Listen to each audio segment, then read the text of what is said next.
Bonjour mes chers élèves. Aujourd'hui, nous allons faire ensemble un soutien de la séquence 3, le nœud. Comme vous savez, le nœud, c'est la deuxième partie de la structure d'une pièce de théâtre. Donc, nous allons travailler sur le plan suivant. En premier lieu, nous allons faire la lecture d'une scène qui contient le nœud. Nous allons commencer par un petit rappel de la définition et les caractéristiques du nœud. Puis, une application, nous allons travailler sur le texte des parents dans l'embarras, scène 2. Et on termine par la correction de l'application. La deuxième partie sera consacrée à la langue et communication. Les types de phrases.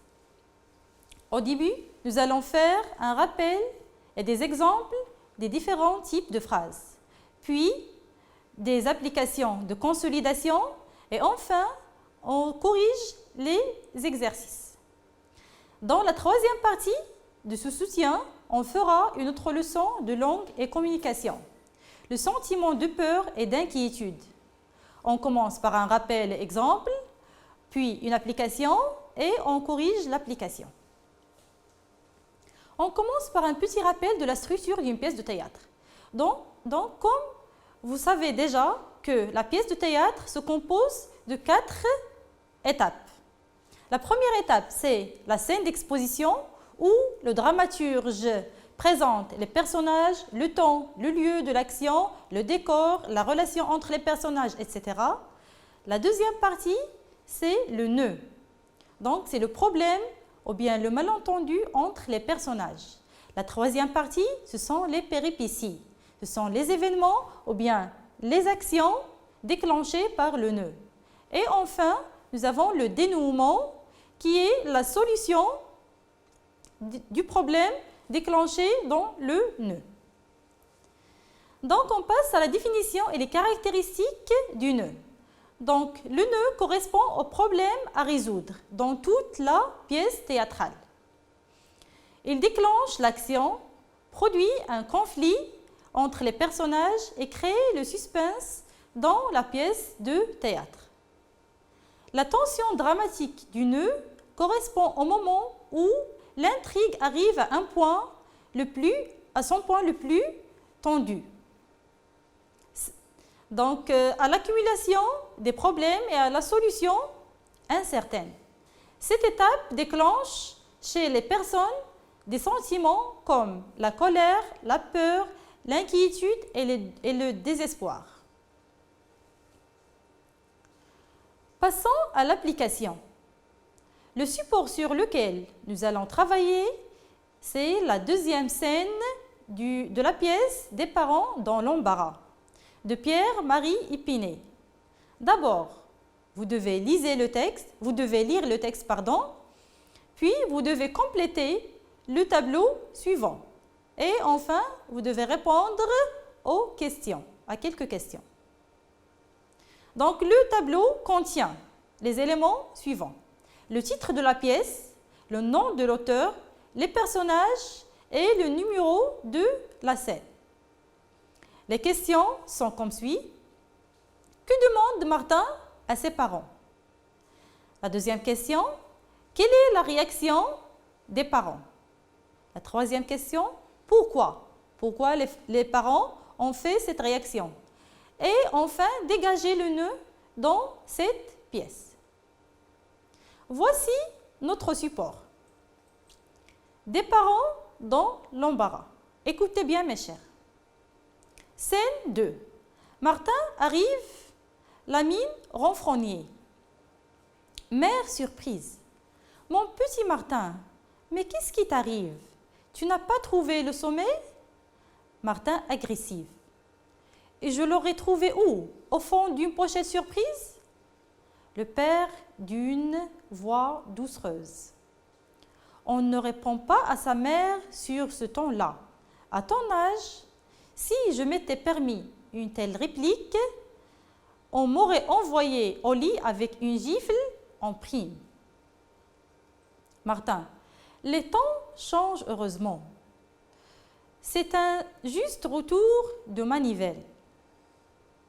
Mère, ne te fâche pas, mon Martineau. Ton père est fatigué. Il a derrière lui une grosse journée de travail. Il n'a surtout pas voulu te faire de la peine. Martin, j'espère. Parce qu'il faudrait quand même savoir si c'est les parents qui ont décidé d'avoir des enfants ou le contraire. Écoute Martin, le père dit, écoute Martin, ta mère et moi aimerions passer une soirée tranquille. Alors, dis-nous ce que tu as à dire et va te coucher. Martin, brusquement, une Ferrari, je veux une Ferrari. La mère éplorée. Intermarché est fermé en ce moment.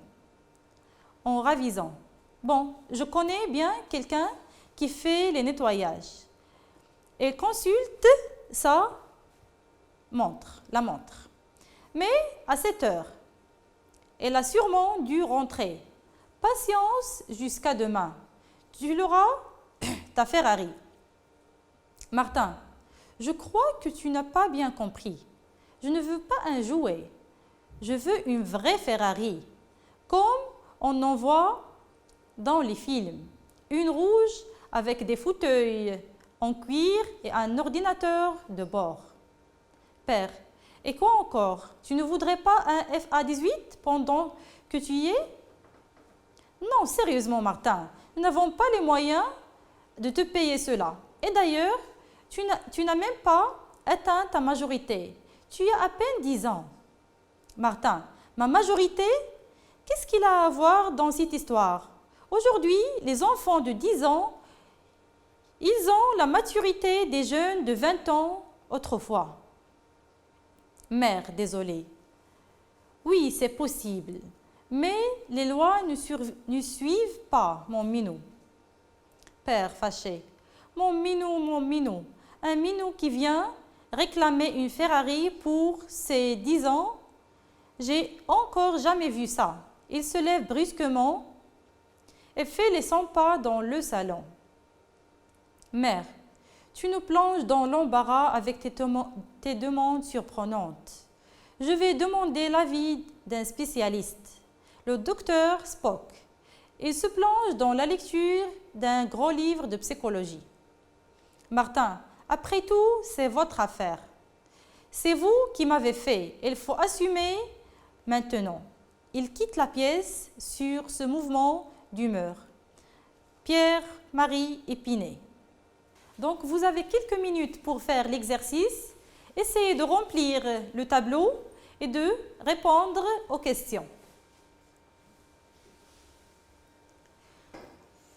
Je pense que vous avez terminé et vous avez certainement trouvé les réponses suivantes.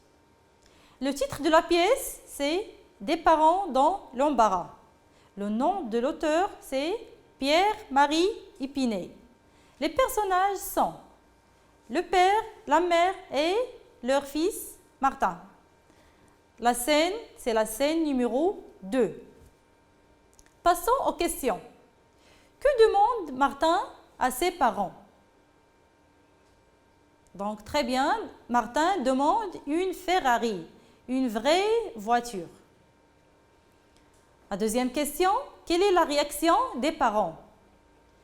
Donc, les parents ne sont pas capables de lui acheter cette voiture. La troisième question, pourquoi?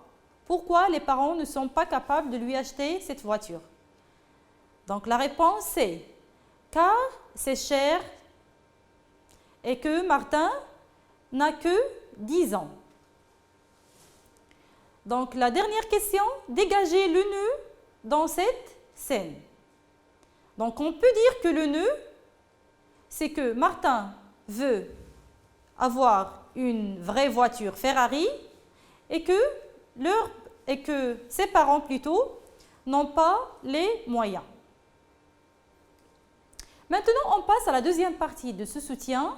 Elle est consacrée à une leçon de langue et communication, les types de phrases. Donc, on commence par un petit rappel et des exemples. Donc, comme vous savez, nous avons 4 types de phrases. Donc, nous avons les phrases déclaratives. Elles déclarent quelque chose et se terminent par un point. Exemple, il fait beau aujourd'hui. Donc, le deuxième type, ce sont les phrases interrogatives. Ils posent des questions et se terminent par un point d'interrogation.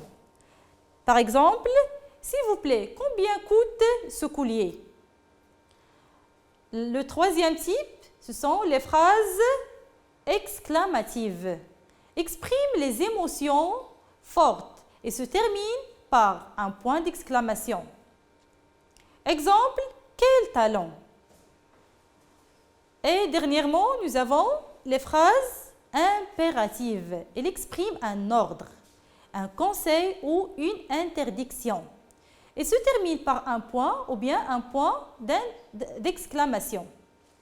Exemple, demande des explications à ton professeur. Donc, pour y appliquer ce que nous avons vu, nous passons aux exercices. Dans le premier exercice, vous devez identifier les types de phrases suivantes. La première phrase, quel malheur! Donc, quel est le type de cette phrase? La deuxième phrase, ne fais pas d'erreur cette fois-ci. Donc, vous devez aussi identifier le type de cette phrase. Comment s'appelle ton chat? Fais attention, la marche est haute. Ashraf révise ses leçons. Quelle belle robe! Donc, je vous donne un instant pour faire l'exercice. Je pense que c'est très facile et très simple. Si vous avez terminé, on corrige, on passe à la correction. Vous avez trouvé certainement les réponses suivantes. La première phrase, quel malheur! Cette phrase se termine par un point d'exclamation. Donc, c'est une phrase, et elle exprime aussi un sentiment. Donc, c'est une phrase exclamative. La deuxième phrase, ne fais pas d'erreur cette fois-ci. Donc, cette phrase se termine par un point d'exclamation et elle exprime une interdiction. Donc, c'est une phrase impérative. La troisième phrase, comment s'appelle ton chat? Cette phrase, comme vous voyez, se termine par un point d'interrogation. Donc, c'est une phrase interrogative. La phrase suivante, fais attention, la marche est haute. Donc, cette phrase se termine par un point. Oui, et il exprime une impération. Donc, c'est une phrase impérative. La phrase exprime un ordre. La phrase suivante, c'est Ashraf révise ses leçons. C'est une phrase qui se termine par un point et il nous déclare une information. Donc, c'est une phrase déclarative. Et la dernière phrase dans cet exercice, quelle belle robe! C'est une phrase qui se termine par un point d'exclamation. Elle exprime un sentiment, donc c'est une phrase exclamative. Passons au deuxième exercice. Dans le deuxième exercice, vous devez transformer les phrases que vous voyez sur le tableau au type indiqué. Par exemple, la première phrase, nous écrivons la leçon. Vous devez la transformer à l'impératif. La deuxième phrase, cette chanson est belle. Vous devez transformer cette phrase à une phrase exclamative. La troisième phrase, vous lisez toujours. Donc, cette phrase doit être transformée à une phrase interrogative. Est-ce qu'il aime le théâtre? Donc, vous devez transformer cette phrase au type déclaratif. Donc, vous avez un instant pour répondre, pour faire l'exercice. Et on passe à la correction. Donc, vous avez dans le tableau la phrase originale, le type et la phrase transformée. Prenons la première phrase. Nous écrivons la leçon. Vous devez transformer cette phrase au type impératif. Donc, à votre avis, qu'est-ce qu'on peut faire? Nous écrivons la leçon. À l'impératif, donc la phrase doit commencer par un verbe conjugué à l'impératif. Nous, le pronom nous devient vous. Donc la phrase, très bien, c'est écrivez la leçon. Et on termine par un point ou bien un point d'exclamation, comme vous voulez. Passons à la deuxième phrase. Cette chanson est belle. Donc, on doit transformer cette phrase au type exclamatif. Alors, qu'est-ce qu'on peut faire avec cette phrase? Je répète, pardon. La phrase exclamative se termine par un point d'exclamation et exprime un sentiment ou bien une émotion. Donc, cette chanson est belle. Très bien. Donc, la phrase, c'est « Quelle belle chanson !» Et on termine la phrase, bien sûr, avec un point d'exclamation. La phrase numéro 3. Vous lisez toujours. On doit transformer cette phrase au type interrogatif. Donc, la phrase devient « Est-ce que vous lisez toujours ?» On commence la phrase par « Est-ce que ?» et on termine par un point d'interrogation. Est-ce que vous lisez toujours? Et comme ça, on obtient une phrase interrogative. La dernière phrase, c'est « Est-ce qu'elle aime le théâtre ?» Est-ce qu'elle aime le théâtre? Donc, c'est une phrase interrogative. On doit la transformer au type déclaratif. Donc, je répète que la phrase déclarative, c'est une phrase qui nous déclare une information et se termine par un point. Donc, on obtient la phrase suivante. Elle aime le théâtre. Elle aime le théâtre. Passons à la troisième leçon de langue et communication. Sentiment de peur et d'inquiétude. Donc, comme vous savez, dans le nœud, dans la deuxième partie d'une pièce de théâtre qui est le nœud, on obtient un sentiment de peur et d'inquiétude, un sentiment d'incertitude et un sentiment de désarroi. Donc aujourd'hui, nous allons voir comment exprimer le sentiment de peur et le sentiment d'inquiétude. Donc, la peur est un sentiment qui accompagne une prise de conscience d'un danger ou bien d'une menace. Par exemple, j'ai peur des araignées. Alors, pour exprimer la peur, on peut utiliser plusieurs adjectifs. Par exemple, redoutable, effrayant, peureux, tremblant, frissonnant, etc.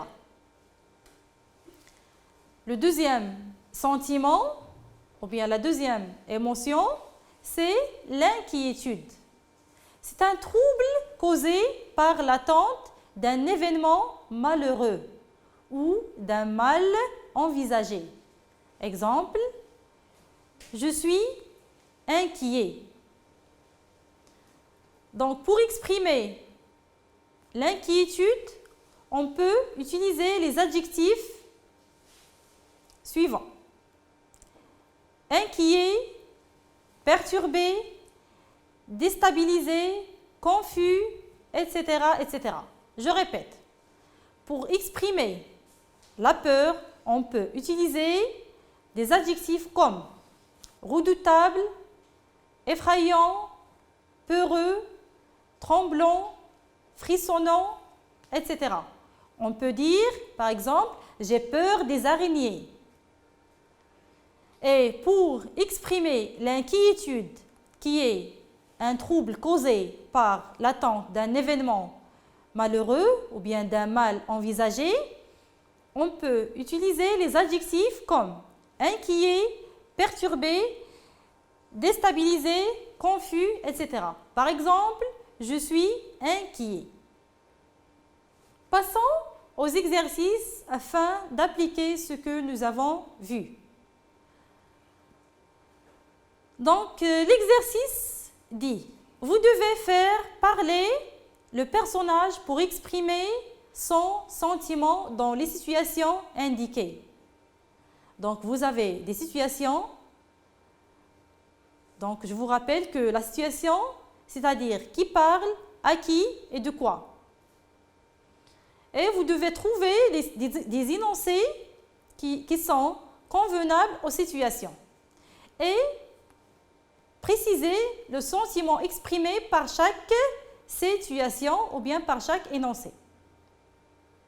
La première situation, c'est le soir. Un enfant n'est pas encore de retour chez lui. Sa mère s'exprime. Donc, par exemple, il est 23 heures du soir. La mère, donc, qu'est-ce qu'il va dire? La mère de cet enfant-là. La deuxième situation. Un élève a peur d'être refusé parmi un groupe qui fera un pique-nique. Donc, qu'est-ce qu'il veut? Qu'est-ce qu'il va dire cet élève-là? Je vous donne quelques minutes pour faire l'exercice et on passe à la correction. Donc, la première situation, c'est le soir, un enfant n'est pas encore de retour chez lui, sa mère s'exprime. Donc, certainement, la mère doit être inquiète de l'absence de son enfant. Il peut dire, par exemple, « Je suis vraiment inquiète. C'est 23 heures, notre fils est toujours dehors. » Le sentiment exprimé, c'est l'inquiétude. La deuxième situation, un élève a peur d'être refusé parmi un groupe qui fera un pique-nique. Donc, cet élève-là peut dire « J'ai peur que mes amis refusent de m'amener au pique-nique. » Donc, cet élève exprime le sentiment de la peur. Pour récapituler, dans ce soutien de la séquence 2, ou bien la séquence 3, pardon, et la deuxième étape d'une pièce de théâtre qui est le nœud, nous avons vu les caractéristiques du nœud. Nous avons dit que le nœud, c'est donc dans le nœud où les problèmes déclenchent, les malentendus entre les personnages. Et puis, nous avons vu les types de phrases. Nous avons vu la phrase déclarative qui se termine par un point, il déclare quelque chose. La phrase interrogative qui se termine par un point d'interrogation et qui pose une question. La phrase exclamative qui se termine par un point d'exclamation et qui exprime un sentiment ou bien une émotion.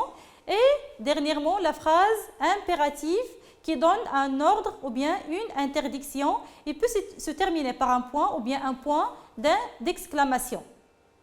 Et enfin, nous avons vu le sentiment de peur et le sentiment d'inquiétude. Nous avons vu nous avons dit que le sentiment de peur est un sentiment qui accompagne une prise de conscience d'un danger ou bien d'une menace.